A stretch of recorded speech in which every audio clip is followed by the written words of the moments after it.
有冇嘢想講啊？點解會有咁樣嘅心情？好似彩排到今日為止，我都係覺得你好似係冇乜鬥志咁。你係咪唔想繼續比賽啫？你講清楚。Alex 老師喺度偷笑啦，經已。我係真係好想，I mean 未必即係我嘅心情嘅問題。點解你心情有咁嘅問題呢？唔知，即係唔知啦。俾個機會你喺呢度諗一諗。快啲啊！要俾人搞噶啦。冇啊，就係都其實 because among 10 of us， 我覺得全部都好勁啊。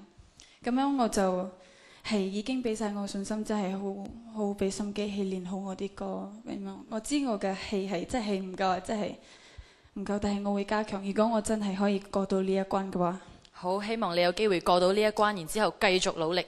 而家先睇下你嘅分數可以攞到幾多。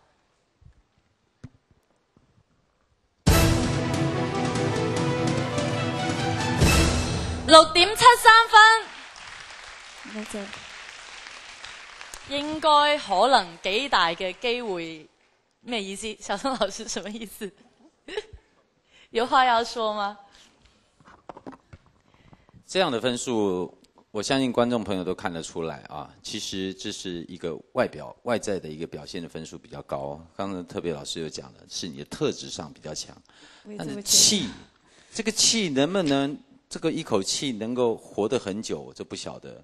搞不好你今天真的是氣數已盡，也不一定啊，就要看你待會面臨什麼樣艱巨的挑戰。